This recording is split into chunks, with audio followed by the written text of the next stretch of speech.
Est-ce qu'il y a une question? Elle n'a pas bien compris. Il faut. Oui. Je reviens sur ma question. Oui. Je reviens sur ma question. Ma question est, est-ce que collectivement les pays d'Amérique latine et centrale ou individuellement ont imaginé de revenir périodiquement sur l'évaluation qu'ils font des produits d'édition du génome, à la fois sur le plan moléculaire, sur le plan de la plante ou de l'animal, et sur le plan de l'usage collectif qui en est fait. Bon, si je comprends bien votre question, c'est si les pays ont une façon commune. Oui, et je crois que ça c'est l'initiative de l'Institut interaméricain pour la coopération pour l'agriculture, l'ICA. Il faut remarquer que cet institut a été fondé par le gouvernement de la région. Et puis, l'idée, c'est de ne pas avoir des obstacles pour la commercialisation des produits issus des technologies de nouvelles précisions, parce qu'on ne veut pas qu'on arrive à avoir la même situation qu'avec les produits génétiquement modifiés, parce que la régulation elle est tellement chère, ça coûte des millions de dollars chaque évaluation, donc ça fait que nos pays n'ont pas la possibilité d'amener au marché ces produits. Donc, c'est ça l'idée, si j'ai bien compris votre question, parce que je ne vous comprends pas, je ne vous entends pas très bien. Oui, alors, pour le reprendre d'une autre façon, vous savez qu'ici, en Europe, nous sommes très inquiets sur les OGM. Et donc, l'avis qui a été rendu par l'Académie d'agriculture était de dire, eh bien, il faudrait qu'il y ait des instances qui, en fonction des nouvelles connaissances scientifiques, mettent à jour et s'interrogent sur les OGM qui ont été acceptés ou ceux qui pourraient être mis sur le marché. Et donc, ce que proposait l'Académie, c'était de réfléchir à une révision périodique. Parce qu'on a bien conscience, effectivement, que ça coûte très très cher de mettre un OGM sur le marché. Donc, une fois qu'il est mis, est-ce que vous vous interrogez, est-ce qu'il n'y a pas d'opposants chez vous qui s'inquiètent et qui se disent, est-ce qu'on peut apprécier les conséquences 10 ans, 20 ans après? Oh oui, bien sûr. Bien sûr qu'on se pose les questions. Et surtout, nous, on a les activistes anti-OGM voilà. qui sont toujours en train de poser des questions. Et chaque fois, oui, il faut dire que dans chaque pays, il y a des commissions techniques nationales de biosécurité. Ici, chez nous, on l'a avec des scientifiques et les politiciens. Et donc, tout le temps, on est en train de se poser des questions.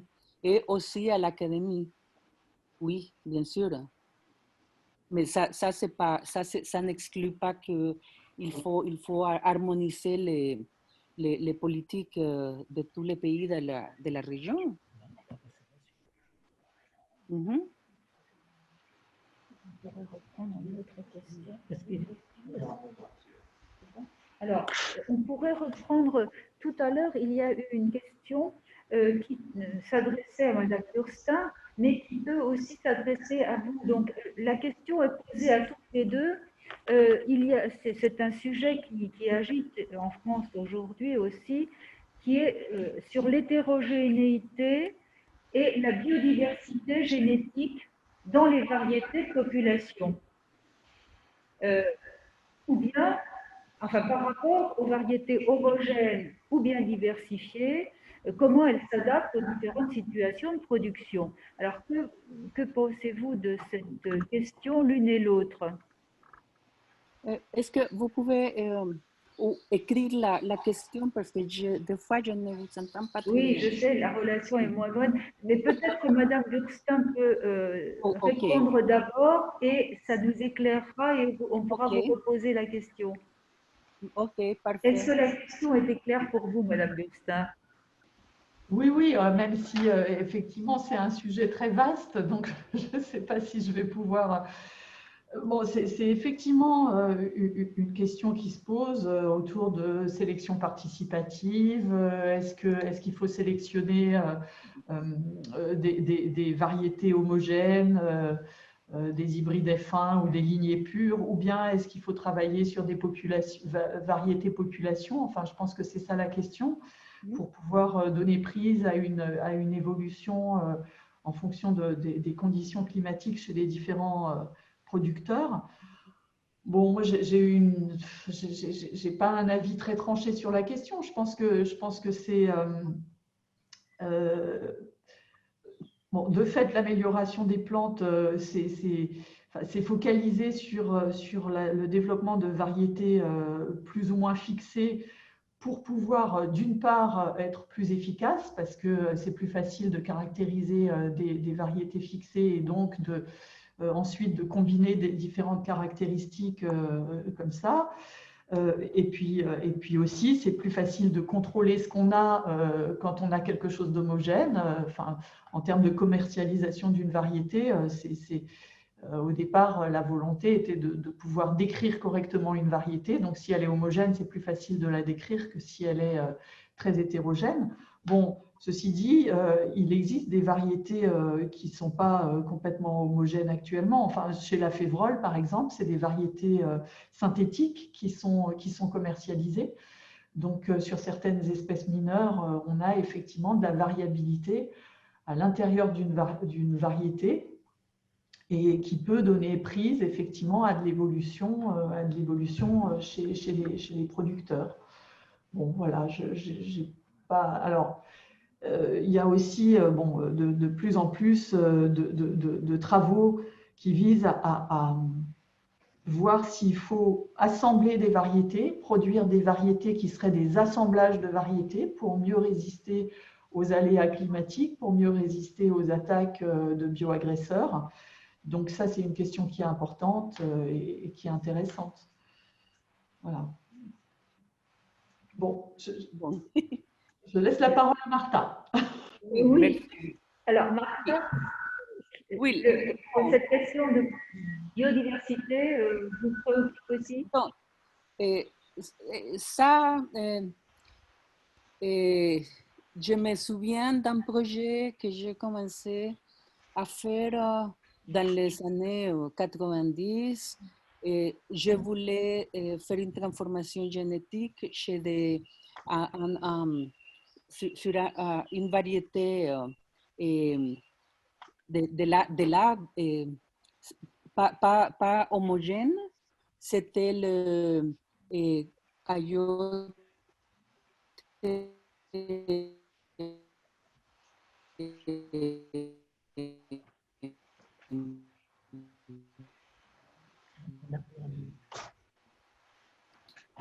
On a perdu.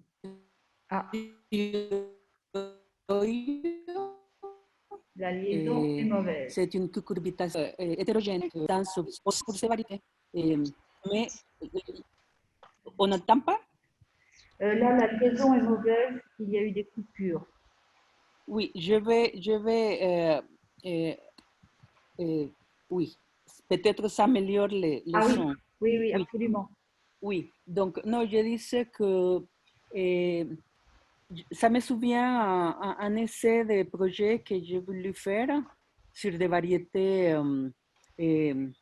locales d'une cucurbitacée qui est très important pour l'agriculture de subsistance ici au Costa Rica. Oui. J'ai voulu faire ce projet en 1992, mais je l'ai fait d'une façon préliminaire. Je voulais introduire une résistance à un virus. Mais le problème, c'est que comme ce n'était pas une variété commercialement importante, je n'ai pas trouvé du soutien pour le projet.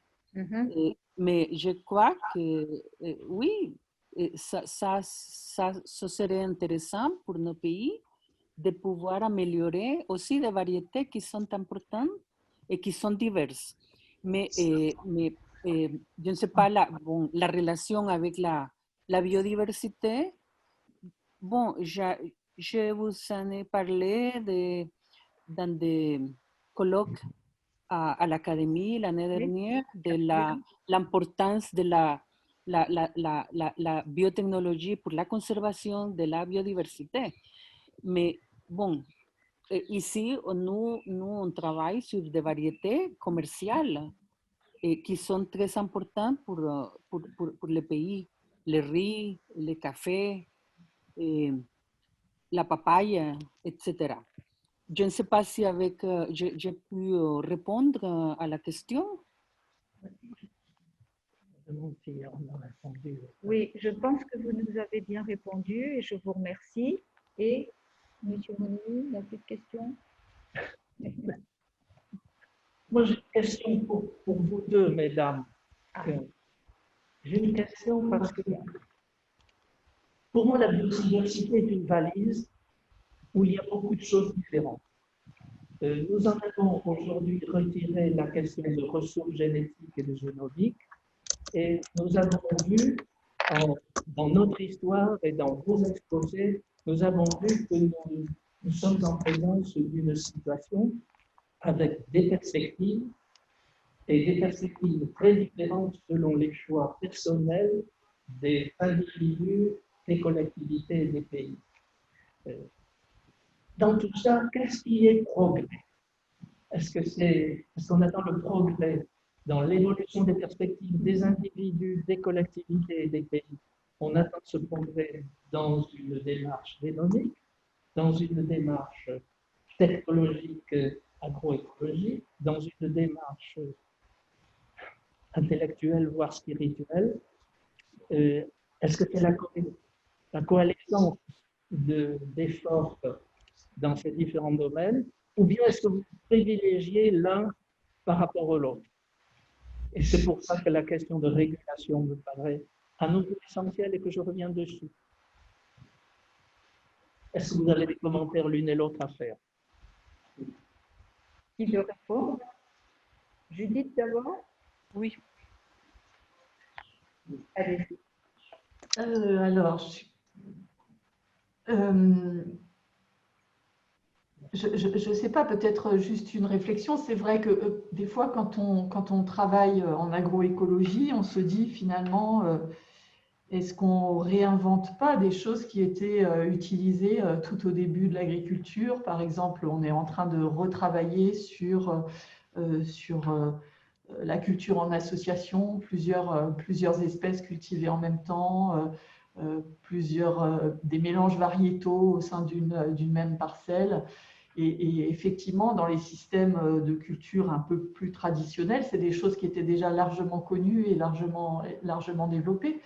Et je pense que c'est vrai que c'est important d'essayer de faire la part des choses sur qu'est-ce qu'on apporte avec les connaissances que nous avons actuellement.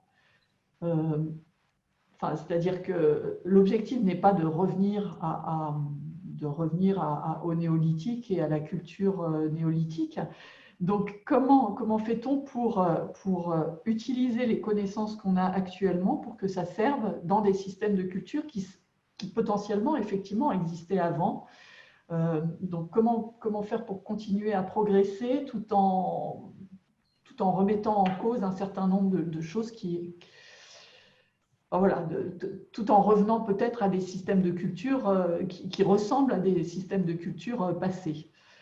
Bon, je ne sais pas si j'ai répondu, mais en tout cas, c'est une question que je me pose par rapport à ça, au travail que nous faisons actuellement et sur cette volonté de revenir à des pratiques plus agroécologiques. C'est ça l'intention de 30 prochaines années. Bon, non? Si, allez-y.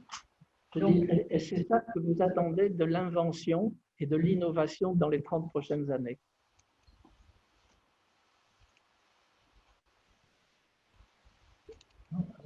L'invention et l'innovation,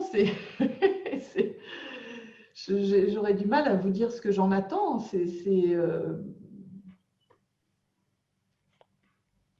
Alors, je reprends ma question. Aussi bien pour vous que pour Madame Valdez.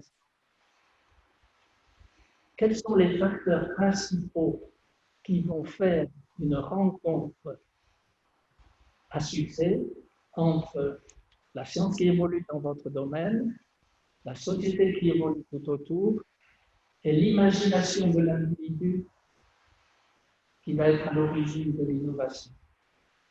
Comment allez-vous sortir cet individu de la masse de vos collègues, de la masse de vos étudiants?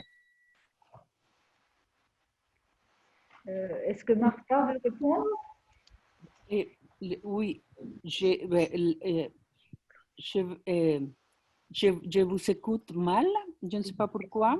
Est-ce que vous ne pouvez pas lever le masque, peut-être? Voilà.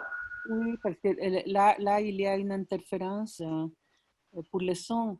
Mais j'ai cru comprendre qu'est-ce qu'on attend de l'innovation. Madame Valdez, vous êtes professeur. Vous cherchez parmi vos étudiants la fille ou le garçon qui va imaginer une innovation au croisement de la génomique, de l'agroécologie et des attentes et des controverses de la société. Comment vous les triez, comment vous le repérez, cette personne, cet étudiant?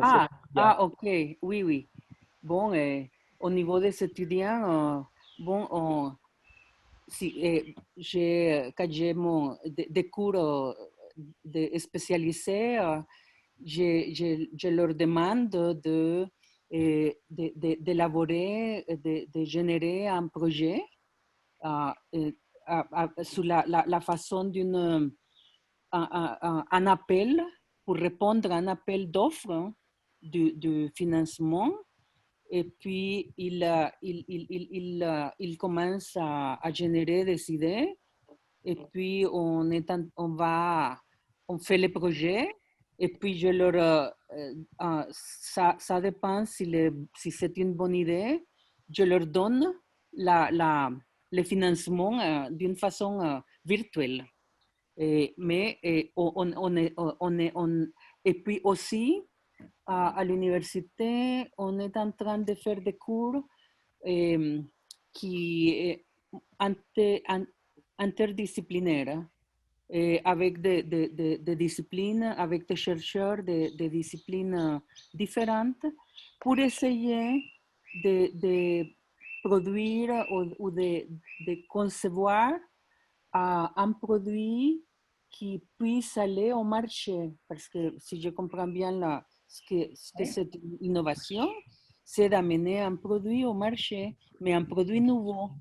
Et puis aussi, on a le projet du riz dont je vous ai parlé.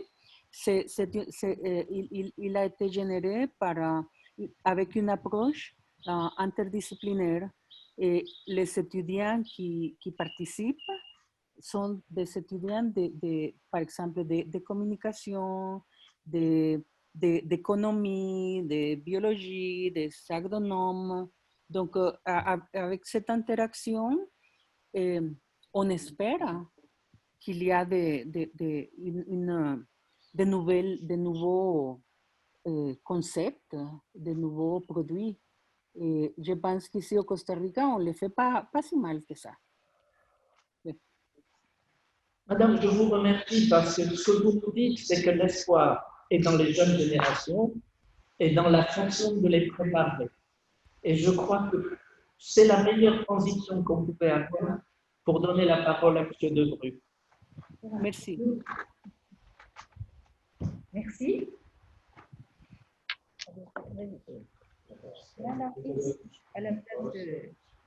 Voilà. Merci à vous. Merci, Martha.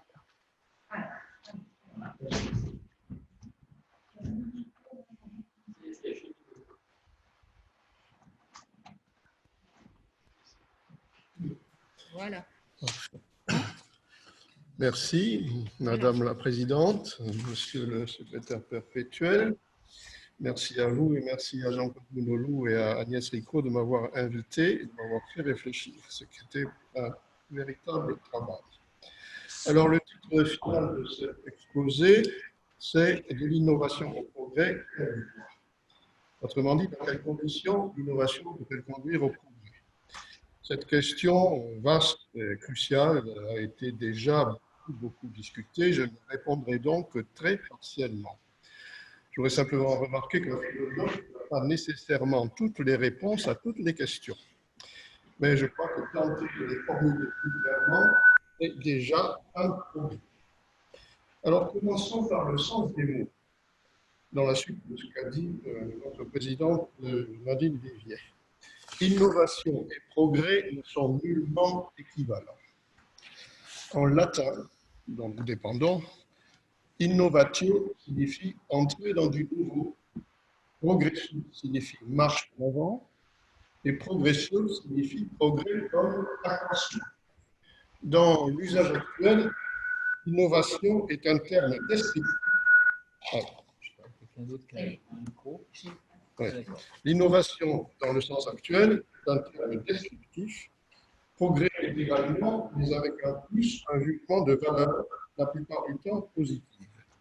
Il s'ensuit que de l'innovation au progrès, il y a un enrichissement en valeur. Lequel? S'agit-il de valeurs négatives, de valeurs cognitives, pardon, ou économiques? Comment s'assurer que l'innovation représente un réel progrès pour tous?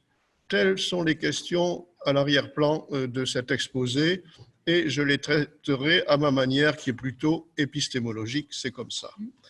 Alors, on distingue souvent innovation et invention. Selon le dictionnaire en cours, le Robert, innover signifie introduire dans une chose établie quelque chose de nouveau. Inventer signifie créer, découvrir, imaginer quelque chose de nouveau. L'invention est imagination, alors que l'innovation s'appuie sur un socle préexistant. Mais il n'y a pas, je crois, d'opposition diamétrale entre les deux termes, pas plus qu'il n'y a d'opposition diamétrale entre invention et découverte. Comme l'a remarqué le mathématicien Jacques Hadamard, il existe quantité d'exemples de résultats scientifiques qui sont des découvertes aussi bien que des inventions. J'ajouterai que la terminologie, et j'en aurai fini avec la terminologie, n'est pas neutre dans son usage, certainement pas.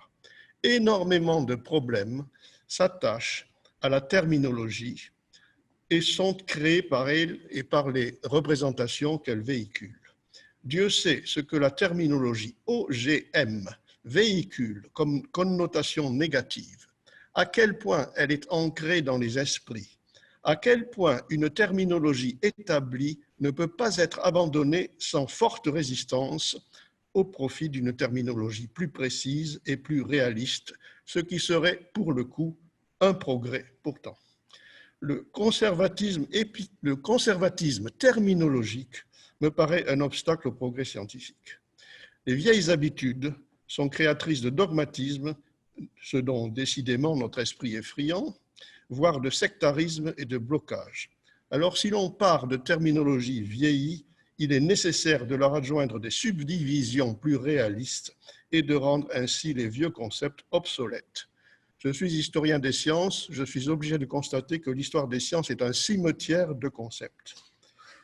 Cela étant dit, consulter les dictionnaires, comme je l'ai fait, ne suffit pas dans un contexte scientifique très évolutif, car les dictionnaires consacrent un usage et donc le figent. Arrêtons donc de créer des barrières avec des mots.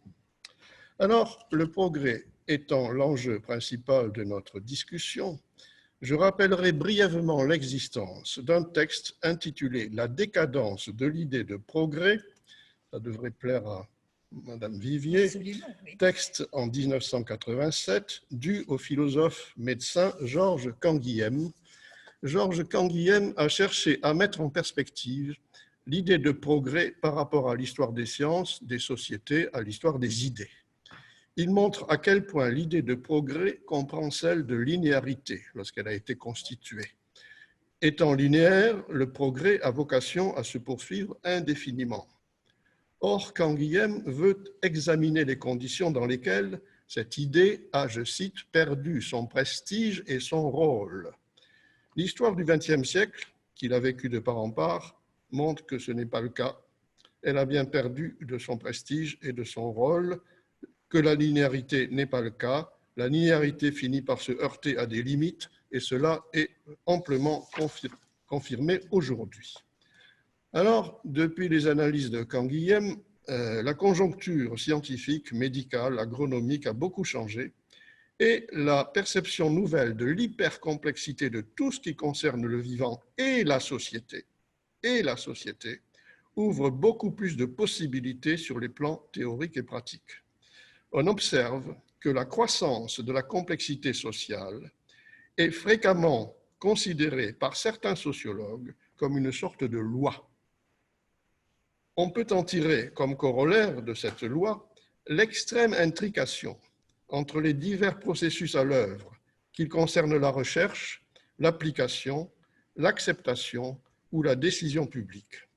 Ce qui finit par créer un régime, j'ai l'impression, instable, ou une perte importante de confiance. Or, pour se construire, la confiance a besoin de stabilité, je crois. Alors, la question de savoir si le progrès dans les sciences et les techniques et le progrès dans la société vont de pair, c'est une question un peu rhétorique, certes, mais elle a été abordée de front lors d'une conférence de l'Académie européenne des sciences à Bruxelles en novembre 2016. J'en extrairai deux jugements. D'abord, celui de Catherine Bréchignac, qui remarque que, je cite, « la société embrasse la technologie, non la science. Ce sont principalement les résultats de la technologie qui intéressent la société. » En second lieu, celui de François Guinaud, de l'Académie des technologies, qui examine l'innovation technologique comme facteur de pénétration de la science dans la société. Et son idée est que l'innovation technologique accélérée, dans son accélération, a pour effet de cacher la science qui est derrière, ce qui est dommageable d'un point de vue sociétal pour la science. En outre, on assiste à une, je cite, technologie exponentielle. Ceci crée une désynchronisation entre la sphère scientifique et technique et la capacité d'adaptation cognitive dans la société, ce qui ne cesse de créer de nouvelles distorsions, de nouvelles anxiétés et de compliquer les problèmes politiques. Cela est bien connu. J'ajouterai que la science semble être une valeur en baisse dans la bourse des valeurs actuelles. Que dire après ces experts? L'innovation tant scientifique que technique est principalement un processus continu, cela est indiqué par le sens du terme, cumulatif, qui s'appuie sur des succès antérieurs qui en quelque sorte la garantissent. Les révolutions scientifiques, les ruptures épistémologiques, comme on dit, sont moins nombreuses. J'ajouterai un commentaire banal sur quelque chose que je ne connais pas réellement, mais je me permettrai cette licence. L'innovation nourrit la croissance économique, à ce point qu'il y a une véritable injonction d'innover. En économie, l'innovation est considérée naturellement comme telle lorsqu'elle est validée par le marché, lorsqu'elle enrichit le marché en produisant des variations nouvelles sur des réalités préexistantes qui vont offrir à l'utilisateur un supplément de capacité. Sa définition même de l'innovation implique le passage par le marché, sinon elle disparaît. On parle aussi d'ailleurs d'innovation de rupture, semble-t-il plus rare. En tout cas, c'est l'élargissement de l'existant qui donne à l'innovation sa consistance et je dirais sa base. Elle est de l'ordre du perfectionnement technique, inscrit dans une durée. Alors venons-en à un exemple actuel d'innovation technique, celui de la réécriture du génome dont on a énormément parlé ici même d'ailleurs et qui est si intéressant de mon point de vue et j'essaierai de donner quelques commentaires. Il s'agit bien entendu de la technique CRISPR-Cas9. C'est une application qui résulte de toute une histoire scientifique antérieure. C'est une innovation précisément en ce sens, car c'est un perfectionnement important. Cela lui confère une légitimité scientifique complète, il faut le rappeler pour le public général, parce que le public général n'a pas toujours cette perception. Elle s'inscrit dans le cadre de recherches fondamentales en génétique microbienne et virale, sur les mécanismes internes de contrôle des génomes bactériens et sur les génomes viraux. Ce système CRISPR-Cas9 peut être utilisé pour cliver l'ADN d'une manière très précise, comme l'a entendu d'ailleurs Durochev dans les exposés qui précèdent. Eh bien, ce système a été amélioré et simplifié par Emmanuel Charpentier, qui venait, je dois le souligner, totalement d'ailleurs en matière scientifique dans sa carrière, puis en collaboration avec Jennifer Doudna. Il me semble, vu d'assez loin, que les moments de simplification qui ont eu lieu dans les travaux de Charpentier et Doudna ont une composante d'intuition et d'imagination qui caractérise l'invention vraie. Il s'agit de l'intuition d'un possible. Cela me rappelle une remarque sur le possibilisme que m'a fait un jour Georges Pedro, qui fut ici un remarquable secrétaire perpétuel de l'Académie d'agriculture. Alors, il s'agit donc de l'intuition d'un possible. Quant à l'innovation, elle se marque dans le passage à l'application, qui est un test important, épistémologiquement parlant, pour étudier et valider les mécanismes. La technique de Charpentier et Doudna présente de nombreux avantages qui en facilitent l'application. Elle est actuellement utilisée en recherche biomédicale de routine, comme une technique de laboratoire. Elle est testée en clinique, elle est testée dans de nombreux autres domaines. Elle est utilisée en recherche génétique, par exemple sur les leucémies et d'autres cancers, mais également en essai clinique. Dans un ouvrage, Au-delà des OGM, publié ici même, Virginie Tournet rapporte le succès remarquable de l'ingénierie génétique appliquée à l'immunothérapie de cas de leucémie de l'enfant. Et elle s'étonne du fait que des réussites existantes dans ce domaine n'aient reçu aucun écho médiatique. Alors, la généralisation de ces techniques à l'homme pose cependant la question de leur application à l'embryon dans un esprit d'eugénisme et non plus seulement au niveau somatique. La question de l'eugénisme ne cesse de se poser et se reposera, je crois pouvoir le prophétiser, d'une façon croissante. En novembre 2018, l'Académie des sciences et l'Académie nationale de médecine ont condamné l'initiative d'un chercheur chinois qui avait fait beaucoup de bruit en utilisant la technique CRISPR-Cas9 pour induire une mutation d'un gène en vue de déjouer l'infection par le VIH, ce qui a donné naissance à des bébés modifiés.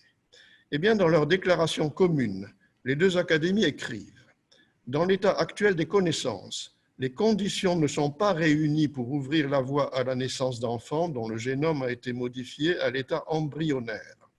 Si cette démarche était entreprise dans l'avenir, ce ne devrait l'être qu'après approbation du projet par les instances académiques et éthiques concernées et un débat public approfondi. L'Académie nationale de médecine et l'Académie des sciences tiennent néanmoins à réaffirmer l'importance pour l'être humain des recherches responsables faisant appel aux technologies modifiant l'ADN, y compris quand elles sont menées dans l'embryon et leur apportent leur soutien. C'est clair. C'est clair. Cela dit, l'innovation en matière médicale est beaucoup plus aisément acceptée que l'innovation en matière alimentaire, comme on le sait bien ici. On accepte beaucoup plus facilement d'introduire des substances étrangères toxiques à haute dose lorsqu'il s'agit de combattre une maladie que d'introduire des substances nouvelles dans l'alimentation, ce qui est un peu paradoxal. Alors, ici se pose la question de la relation entre recherche fondamentale et appliquée, puisque c'est au niveau de l'application que se pose la question du progrès. Eh bien, je plaiderai intuitivement, épistémologiquement, pour la reconnaissance d'un lien fort, d'un lien vital entre les deux, surtout dans les sciences du vivant. Ce lien vital, il me semble, c'est une idée à promouvoir parce que cela procure une double légitimité. De la recherche à l'application, il y a un continuum expérimental dans les deux sens. En médecine, par exemple, la recherche dite translationnelle consiste à développer l'application et donc les leçons que l'on peut tirer de l'application pour la recherche fondamentale. Il y a une relation bidirectionnelle entre le domaine fondamental et le domaine clinique. La frontière entre les deux, largement verbale, devient floue.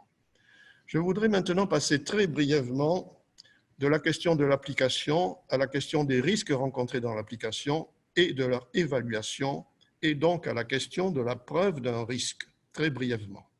Une idée fréquemment mise en avant est que l'absence de preuve n'est pas la preuve d'une absence. L'absence de preuve de toxicité ne serait pas la preuve d'une absence de toxicité. Donc, la présence d'une toxicité devrait être considérée à titre d'hypothèse et par suite entraîner la mise en jeu du principe de précaution. Eh bien, cette attitude est loin de faire l'unanimité. D'une part, certes, il y a beaucoup d'exemples dans l'histoire de la médecine qui en montrent le bien fondé. Fréquemment, on a trop vite cru qu'il n'y avait rien de grave parce que l'on n'avait pas pu ou su ou voulu observer ce qu'il y avait de grave.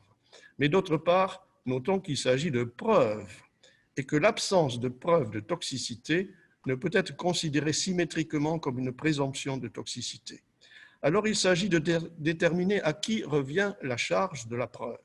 C'est un problème fréquemment évoqué.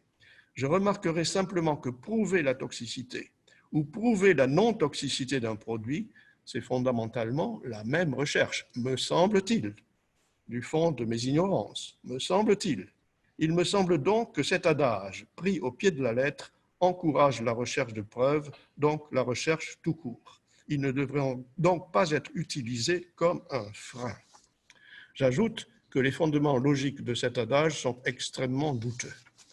Que conclure de tout cela qui soit utilisable pour faire en sorte que l'innovation produise un progrès? De mon point de vue d'épistémologue, on ne peut pas séparer dans des sciences aussi complexes que les sciences du vivant la recherche de l'application. Ceci légitime l'application du point de vue de la recherche. L'application est une recherche. Une recherche est par définition ouverte. Cet argument n'est pas, me semble-t-il, négligeable. Et il conviendrait que cet argument soit entendu. Or, ceci n'est pas clair du tout du point de vue de la société. Ceci est un problème à la fois éducatif et médiatique, des sujets sur lesquels il y aurait énormément de choses à dire. Alors, pour conclure en quelques mots, il y a vraiment un lien vital entre recherche, application, innovation qu'il ne faut pas tarir. On peut, bien sûr, se poser légitimement la question de savoir si toute innovation constitue un progrès quand on donne à l'idée de progrès, comme cela vient d'être mentionné, le contenu de valeurs humaines multiples, Mais on doit rappeler que sans innovation, qu'elle soit technologique, également sociétale d'ailleurs, ou autre, pas de progrès du tout. Et je dois vous dire que personnellement, j'ai plus peur de la régression que du progrès. Le point le plus important peut-être, c'est que le progrès doit être partagé, sinon il n'est pas du tout un progrès. Je vous remercie. Bien. Merci beaucoup. Merci beaucoup, cher confrère. Ça va faire réagir. Bien. Alors, je ne sais pas si M. Bonignou veut commencer par une question. Il y avait une question de M. Guillonnet. Oui. Quelle était la question? M. Guillonnet posait une question. On arrête que le progrès. Que M. Debruy pense de l'adage « on n'arrête pas le progrès ». Oui, M. Guillonnet avait posé la question que pensez-vous de cet adage « on n'arrête pas le progrès ». Oui, je pense que cet adage ne correspond pas à la réalité. Oui, on peut arrêter le progrès, mais c'est fort malheureux. C'est fort malheureux parce que, je veux dire, d'un point de vue anthropologique, ceci peut être prétentieux, mais d'un point de vue anthropologique, nous sommes constitués pour le progrès et par le progrès. C'est comme ça, on n'y peut rien. Donc, on n'arrête pas le progrès, oui, on peut l'arrêter, mais c'est fort malheureux. Oui. Et alors, donc, quand vous dites cela, le progrès n'a plus son sens philosophique du 19e siècle, d'autrefois. Ça n'est pas le progrès qui va de façon linéaire vers le bonheur pour tous. Hein. Ce sont les progrès dont vous parlez. Oui, on peut se rapporter à Condorcet, on doit le faire nécessairement, le tableau historique des progrès de l'esprit humain. Des progrès de l'esprit humain. Oui. Alors, pour répondre brièvement à cette question, j'avais intitulé en première instance cet exposé « De la religion du progrès au culte de l'innovation ». Ça m'a paru un peu polémique et donc j'ai changé mon titre. Mais il s'agissait bien de la religion du progrès au XIXe siècle. Absolument. On parlait du progrès. Oui, oui. Et Auguste Comte disait d'ailleurs que le progrès, c'est le développement de l'ordre. Voilà. Donc on parlait du progrès. Aujourd'hui, il paraît beaucoup plus difficile de concilier les différents aspects du progrès. C'est ça, les différents progrès. On est dans une désynchronisation complète et c'est ça qu'il faut arriver à maîtriser. Alors, Michel Rieux pose la question, là, dans une société démocratique, à qui appartient-il de dire ce qu'est le progrès? Qu'est-ce qui est du progrès? Du progrès. Oui. Oui. Question pas facile, je vous Oui. Oui. Bon, c'est un peu désarmant comme question. À qui appartient-il de dire? Dans une société démocratique, la démocratie, on peut l'entendre en beaucoup de sens, mais on a une démocratie à la fois participative, délibérative et représentative. Et c'est quand même le système de démocratie représentative qui est quand même le plus efficace, au moins dans certaines sociétés comme les nôtres. Donc, la réponse est quand même assez facile. C'est qu'après la délibération, eh bien, il faut la représentation et il faut la décision. Voilà. Donc, les décisions sont de plus en plus lourdes, de plus en plus difficiles dans un monde tellement complexe que tout le monde est désorienté. Moi, le premier d'ailleurs. Beaucoup de gens sont extrêmement désorientés et il faut vraiment fixer une orientation. Sinon, bon, ça devient ingérable. Mais est-ce que ça n'est pas de plus en plus complexe parce que les connaissances nécessaires sont de plus en plus importantes et que finalement, il n'y a que très peu de gens qui peuvent avoir ces connaissances alors que tout le monde veut donner son opinion et décider? Oui, tout le monde veut donner son opinion et tout le monde veut décider. Oui, certes, Platon distinguait entre la science et l'opinion. On donne beaucoup trop d'importance à l'opinion. Je pense que chaque individu devrait être conscient des limites de ses propres opinions. Ça, c'est une première chose qui est quand même une chose philosophiquement importante. Prendre conscience de la nature de ses propres opinions. Ensuite, certes, le progrès des connaissances est tel qu'il y a une sorte d'estrangement, d'aliénation, d'éloignement entre la pensée scientifique en plein essor et le public, c'est certain. C'est certain. Mais je ne pense pas que ça soit une remarque suffisante. En effet, je crois que la complexité sociale, on ne l'a pas suffisamment prise en compte. La diversité croissante des spécialités dans la société, la diversité croissante des fonctions dans la société, la diversité croissante des compétences dans la société, c'est un frein. C'est un frein. Et ce n'est pas seulement le fait que la science devient de plus en plus éloignée du public, quels que soient les efforts de diffusion qui sont considérables. Il suffit d'aller dans n'importe quel kiosque de voir toute cette littérature très abondante de diffusion scientifique. Mais bon, en général, le public n'a pas bien compris ce qu'est le progrès scientifique. Le progrès scientifique, c'est quelque chose d'assez difficile à comprendre, parce que ça met en jeu la notion de vérité scientifique, ça met en jeu l'évolution des conceptions, etc., des choses qui sont véritablement difficiles à comprendre. Ça met en jeu la notion que nous avons des idées, de leur fixité, de leur évolution, etc., etc. Donc c'est très difficile à comprendre, le progrès scientifique, à mon sens, ce qui n'arrange pas les choses. Bien. Je crois que M. Monoumou veut intervenir aussi. Je voudrais intervenir dans ce débat.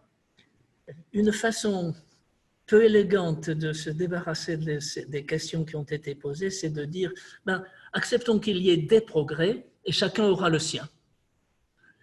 Bon, c'est pas très élégant. C'est comme ça qu'on vit aujourd'hui, les uns et les autres. Oui. C'est comme ça qu'on fait des négociations, on fait des compromis, on fait des médiations, on se partage.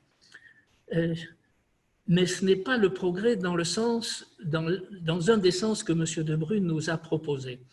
Et mon souhait, à discuter, mon souhait, c'est si quelque chose de nouveau doit apparaître, c'est dans l'imagination de la jeune génération, comme disait Madame Valdez, qui essaie de les préparer, mais c'est dans cette imagination. Et donc, pour un progrès, j'associerai la démarche de la collectivité qui entoure les jeunes gens et qui les prépare. Est-ce que c'est une réponse acceptable? C'est une réponse totalement... C'est une réponse totalement légitime, plus que légitime. C'est une réponse nécessaire qu'il convient évidemment de mettre en œuvre. Moi, je suis frappé quand même par la qualité de conscience de la jeune génération. Non seulement la qualité d'une certaine partie, évidemment, on ne les voit pas tous, d'une certaine partie de la jeune génération, mais notre tâche de formateur est évidemment essentielle. Elle consiste à faire passer de la perception transmise d'un monde ancien, de toute la tradition scientifique, philosophique, etc., civilisationnelle, culturelle, à un monde nouveau tel que nous pouvons l'imaginer. Et l'imagination d'un professeur est quelque chose d'essentiel à transmettre. Ce qui m'a le plus marqué dans mes études scientifiques en première année, ça a été le cours de biologie moléculaire d'un élève de Jacques Monod qui, en 1972, donnait les derniers résultats et le détail des dernières expériences de la biologie moléculaire. Eh bien, permettez-moi de vous dire que pour un philosophe de première formation, c'était une découverte extraordinaire et ça ouvrait une imagination fantastique. Donc, on peut demander aux élèves de Mme Burstein et de Mme Valdez d'avoir la même démarche. Absolument. Donc ça, c'est une demande de l'Académie envers les confrères et les consoeurs. Regardez, vous avez là une question de Dominique Job et une de Guy Waxman qui entrent ensemble. Si on doit encourager le développement d'applications, n'y a-t-il pas un danger pour la recherche fondamentale à mettre en avant systématiquement la recherche d'applications? Et comme Guy Waxman ajoute que on demande aux organismes de recherche d'innover, mais comme l'innovation est liée au marché, est-ce que nos organismes de recherche sont bien orientés? Bon.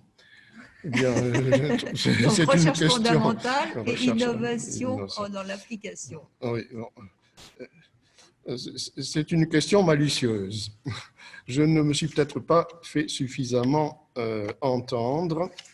Bon. L'innovation, c'est nécessairement, je veux dire, de l'application. Que l'application aille naturellement vers le marché, elle est quand même, le marché choisit pas mal, hein. Ça ne met pas en cause l'innovation. Que les organismes de recherche doivent rentrer dans le jeu de l'innovation, c'est leur vocation première, me semble-t-il. Qu'il y ait à ce point une intrication entre la recherche fondamentale et la recherche appliquée, c'est un fait que personne ne peut nier. Je veux dire, les sciences sont tellement dépendantes des techniques qu'elles ont elles-mêmes créées, n'est-ce pas, que c'est inimaginable autrement. Voilà. Donc, les organismes de recherche doivent conserver, bien évidemment, leur liberté créatrice. C'est évident, la recherche fondamentale doit être sauvegardée. Il doit être clair que cette recherche fondamentale, elle doit être sauvegardée en elle-même et elle doit être sauvegardée dans sa capacité de fournir de l'innovation. Bien, merci beaucoup. Si les orateurs précédents peuvent poser une question à Claude Debrue, si vous Martha et Judith, si vous n'avez pas de questions à poser ou de remarques à faire sur l'exposé de Claude Debrue, eh bien, Je voudrais juste le remercier, c'était très, très éclairant et très illuminant. Merci Judith. Oui, moi aussi, je suis d'accord avec la plupart des commentaires et des réflexions que vous avez fait. Merci beaucoup. Merci Martha. Donc à ce moment-là, nous allons passer la parole à Monsieur Jean-Yves Ledéo pour une conclusion. Merci beaucoup. Oui. Ça va, vous m'entendez? Très bien. Bien. Non, on vous entend faiblement. Vous m'entendez faiblement. Et là, C'est mieux? c'est mieux. Bon, je vais me rapprocher. Oui, mais Donc, parlez fort. Comment? Si possible, parlez assez fort. Bon, je vais parler fort. Voilà, c'est mieux. Je voudrais, en guise de conclusion, ce que vous m'avez demandé, revenir sur un certain nombre de points et en disant d'ailleurs que je suis tout à fait d'accord avec Claude Debru quand il dit que le progrès doit être partagé. Je dirais qu'il doit être maîtrisé et partagé. Sur ce sujet, en félicitant l'Académie d'agriculture d'avoir organisé cette réunion et ce webinaire. L'innovation permet d'intégrer le meilleur état des connaissances à un instant donné dans un produit ou un service afin de répondre à un besoin exprimé par les citoyens ou la société.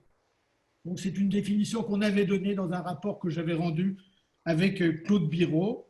Et dans le domaine de l'agriculture, ça a été le moteur de la révolution agricole.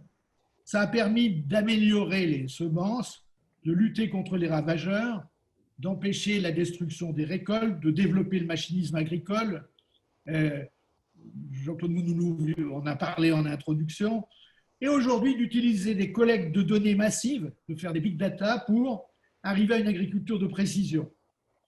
Les nouveaux outils, et je prendrai l'exemple de ce que vous avez appelé la réécriture du génome, l'Académie, ce que Martha a appelé l'édition du gène. Moi, je préfère le terme de modification ciblée du génome, parce que ça tient compte mieux, à mon avis, de la totalité des technologies. Donc, je dirais modification ciblée du génome. C'est quelque chose d'important parce que ces outils permettent de résoudre un certain nombre de problèmes qui se posent aujourd'hui chez nous. Car on est rentré, et Claude Debru a parlé d'OGM, dans une ère post-OGM de l'agriculture. Car c'est technique. D'abord, c'est technique et Madame Burstin l'a montré, complémentaire de l'agroécologie. Il ne faut pas les opposer. Il faut au contraire redire que l'agroécologie et les biotechnologies doivent être complémentaires, que la recherche est faite sur un continuum, car ces techniques permettent non seulement de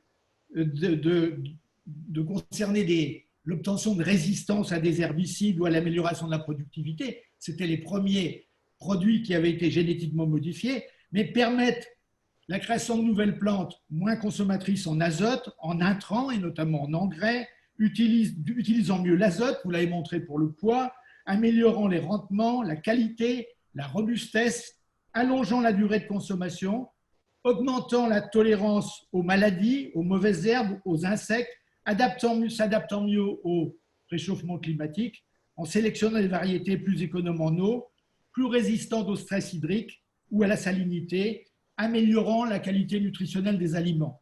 Ces techniques sont de fait plus rapides, plus ciblées, plus sûres, plus précises. L'échelle de temps a changé. Et pourtant, même s'il y a eu un certain nombre de bénéfices, même si la révolution agricole a permis en 70 ans, finalement, de parvenir, ce qui était l'objectif qui avait été fixé par le gouvernement à l'autosuffisance alimentaire, avec une agriculture aujourd'hui exportatrice, et pourtant, la perception des citoyens, et ça a été dit, reste très éloignée de l'apport que l'innovation a apporté au progrès. Depuis une vingtaine d'années, de nouvelles technologies utilisées en agriculture sont mises au banc des accusés, responsables pour certaines de la perte de la biodiversité, ça a été rappelé tout à l'heure, du réchauffement climatique, des pollutions environnementales, de la malbouffe et pire actuelle, agissant sur la santé humaine. Comment voulez-vous que le citoyen ne soit pas déboussolé quand finalement c'est un discours récurrent qu'il entend.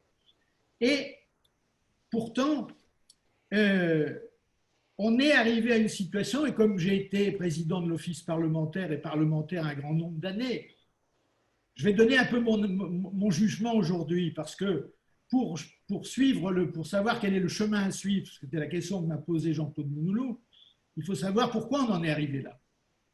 Eh bien, d'abord sur ces sujets de biotechnologie, il y a eu une nouvelle biotechnologie, il y a eu un atermoiement des gouvernements français successifs et de l'Union européenne depuis une quinzaine d'années. Les ministres de l'Agriculture successifs, depuis au moins 15 ans, ont considéré que c'était une patate chaude et qu'elle risquait de brûler les doigts. Donc, ils n'ont pas appris, ils n'ont pas eu de position claire sur ce sujet.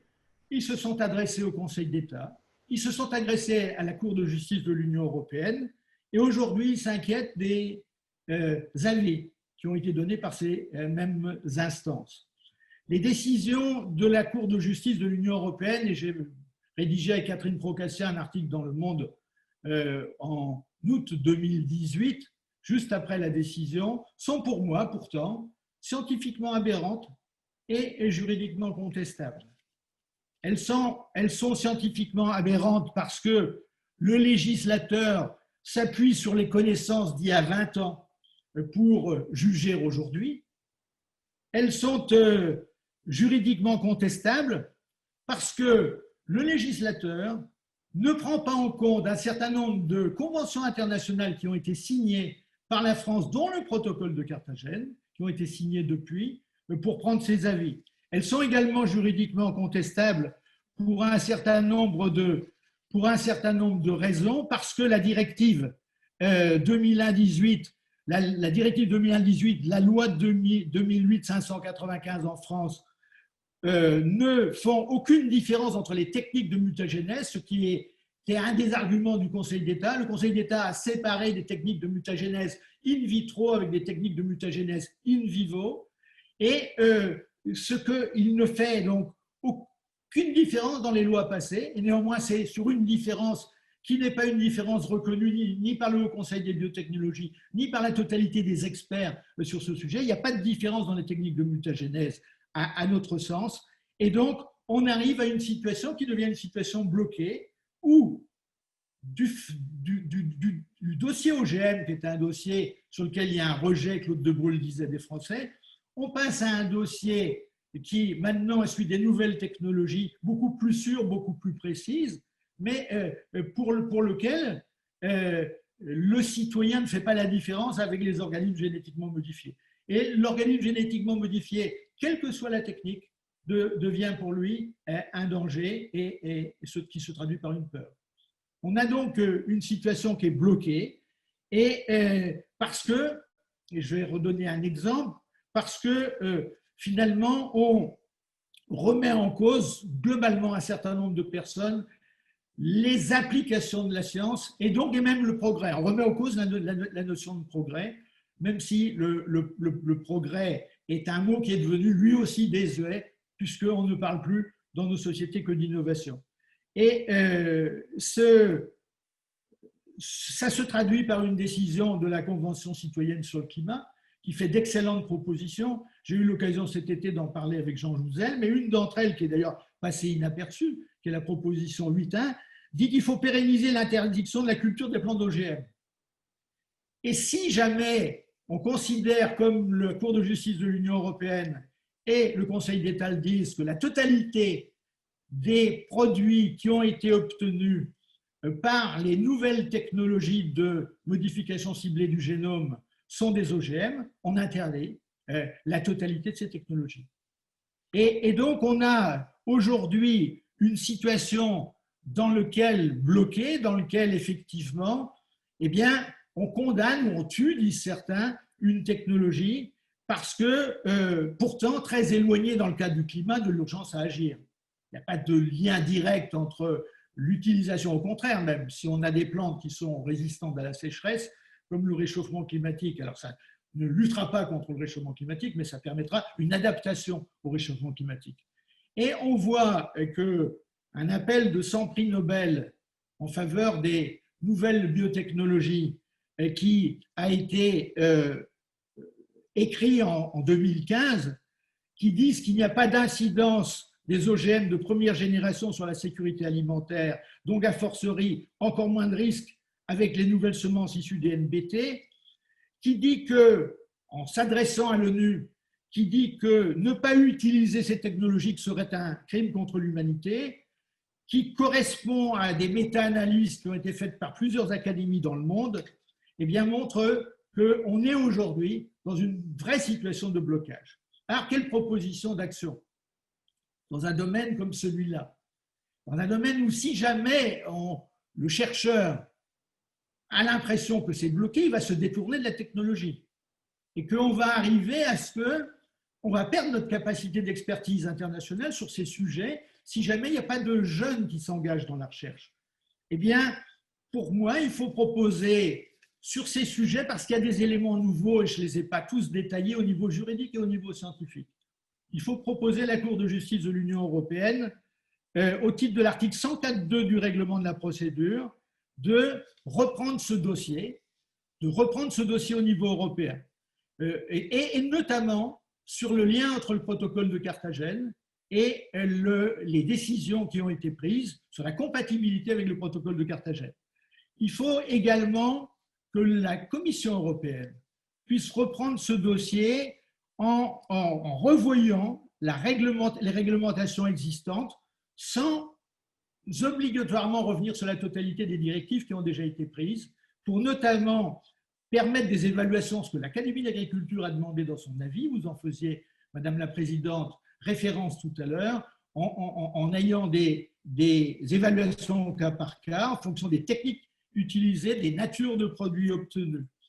Le législateur doit plus s'appuyer sur le retour d'expérience afin de simplifier un certain nombre de démarches administratives. Car quand le législateur que j'ai été sur la loi de 2008 pensait naïvement que la loi de 2008 allait régler les problèmes, je m'aperçois 12 ans plus tard que cette loi était une loi pour rien, puisqu'elle a contribué à ce qu'il n'y ait plus une culture ni un essai de recherche qui soit fait au niveau de notre pays. Enfin, il faut, sur la partie commerciale, mettre les pays mettre la France et l'Europe à égalité avec les autres pays du monde, car si on donne une priorité de l'Europe à la recherche, il faut effectivement qu'on ait les mêmes conditions sur les applications de la recherche. Et je reprends une demande de Madame Valdès qui a été prise. Je pense qu'un lieu d'échange international sur ces technologies serait très important, du type du GIEC sur le climat, parce que les biotechnologies ont des conséquences dans le domaine de la santé, dans le domaine de l'utilisation de modification des insectes, dans le domaine de l'agroalimentaire, dans un certain nombre de domaines, qui est une conférence internationale qui, en permanence, travaille sur ces sujets et puisse les faire évoluer. Pour terminer, je reviens sur les questions qui ont été largement posées sur risque, innovation et progrès. J'ai beaucoup apprécié le terme d'intuition d'impossible.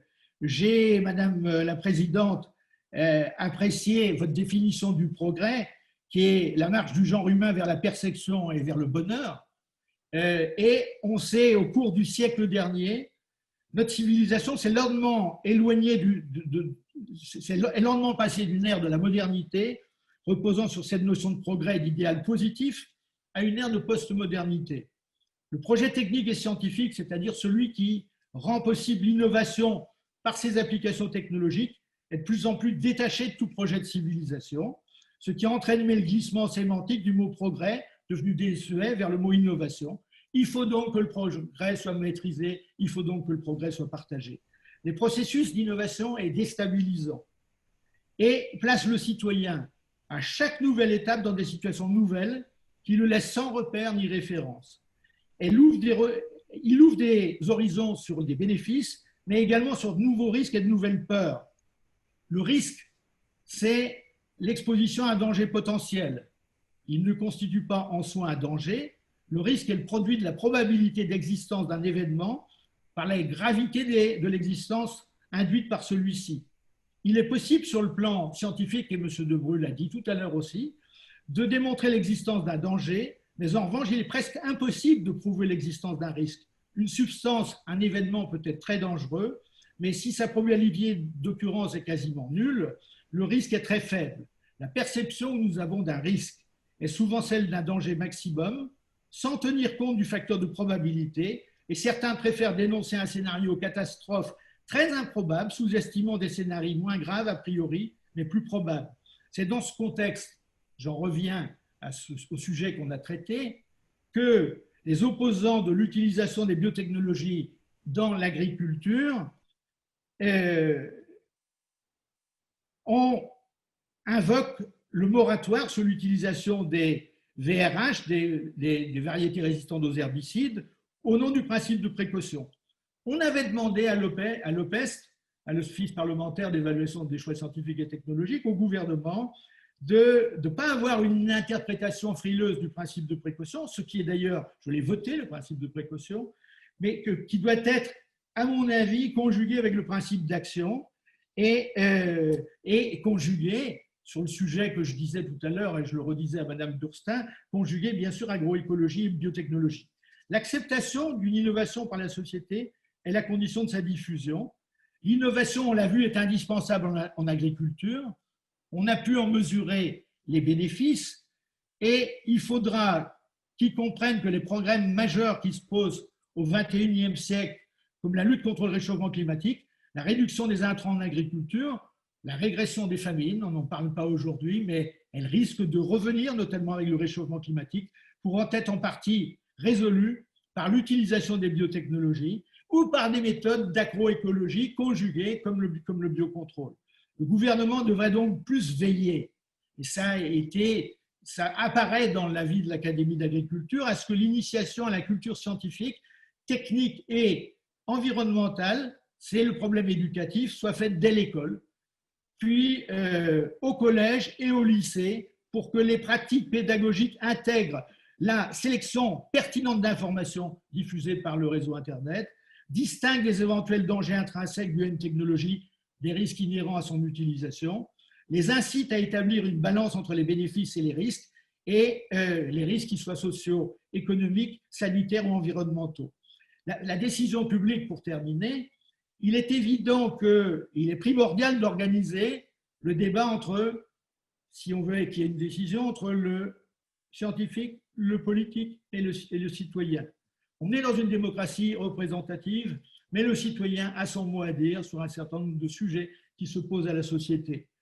On est dans un monde, et ça a été dit, et j'ai eu l'occasion de participer à un débat avec Edgar Morin sur ce thème, on est dans un monde complexe, et Claude Debeau rappelait l'hypercomplexité de la science et l'hypercomplexité sociale. L'arrivée des nouvelles biotechnologies, avec les enjeux qui ont été précédemment décrits, nécessite un large débat public, faute de quoi le débat va être confisqué par un certain nombre d'opposants. Et je donne juste quelques mots d'une émission qui a été présentée sur Arte, dans une émission qui s'appelait Vox Pop, en 2019, en janvier 2019, où on parlait de développement de résistance sauvage chez les plantes, de mutations violentes, chimiques et autres, de citoyens inquiets, de saleté dans les champs. On a même appelé Flaubert à la rescousse, qui aurait déclaré « L'innovation est toujours dangereuse ».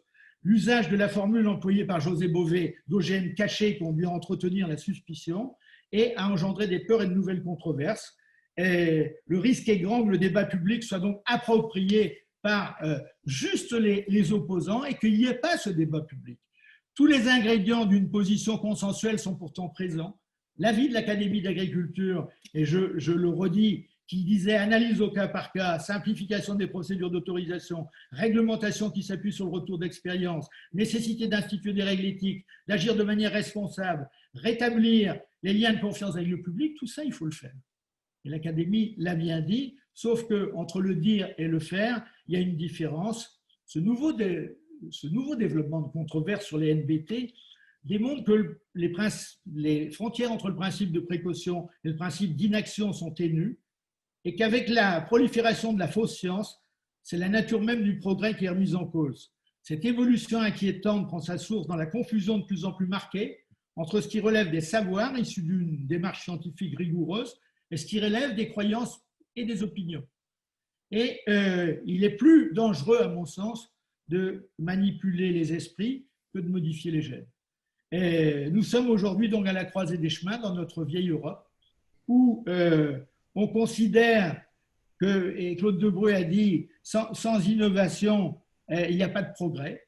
Et je crois qu'il a raison. Où au niveau de notre vieille Europe, on rétablit ces liens de confiance, on change peut-être la sémantique, on réussit à expliquer en partant de l'école, en indiquant bien sûr que les risques ne doivent pas être balayés d'un revers de main, mais évalués rationnellement, en tenant compte des croyances, des partis pris idéologiques, en tenant à distance plutôt les croyances, les partis pris idéologiques, la propagande et les discours sectaires, car comme le disait fort justement un mathématicien, prix Nobel philosophe, prix Nobel de littérature, Bertrand Russell, la science n'a jamais tout à fait raison, mais hélas, elle a rarement tout à fait tort, et en général, elle a plus de chances d'avoir raison que les théories non scientifiques.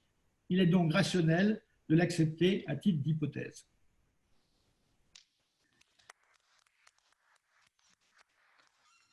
Merci beaucoup, chers confrères. Merci parce que votre intervention nous fait beaucoup réfléchir. Elle donne tous les éléments pour, contre. Donc, nous n'avons plus qu'à réfléchir individuellement, mais comme vous l'avez dit, il est facile de manipuler les consciences. Je tiens à remercier tous nos orateurs et M. Mounoulou, parmi eux, qui a organisé la séance, parce que je crois qu'elle était à la fois très riche, d'un problème de très grande actualité, et en plus, elle nous a permis de voir la situation à travers le monde, de nous ouvrir à l'Amérique latine en particulier, et donc d'avoir aussi des auditeurs venant d'ailleurs, du Brésil d'ailleurs. Donc, nous apprécions beaucoup ces webinaires. Merci aussi à Agrinium. Alors, puisque nous avons pris beaucoup de plaisir à cette séance d'aujourd'hui, eh bien, je vous donne rendez-vous pour la prochaine séance, la semaine prochaine, donc à 14h30. La séance sera sans doute un peu plus technique sur le tassement des sols, les propriétés mécaniques et analyse des déterminants du risque, conséquences et solutions correctives. Mais on sait bien que les sols sont un sujet très important actuellement. Donc, je vous remercie tous et vous donne rendez-vous la semaine prochaine. Alors, il faut que ce soit nous qui coupions. Oui. Reviens. Mettre fin à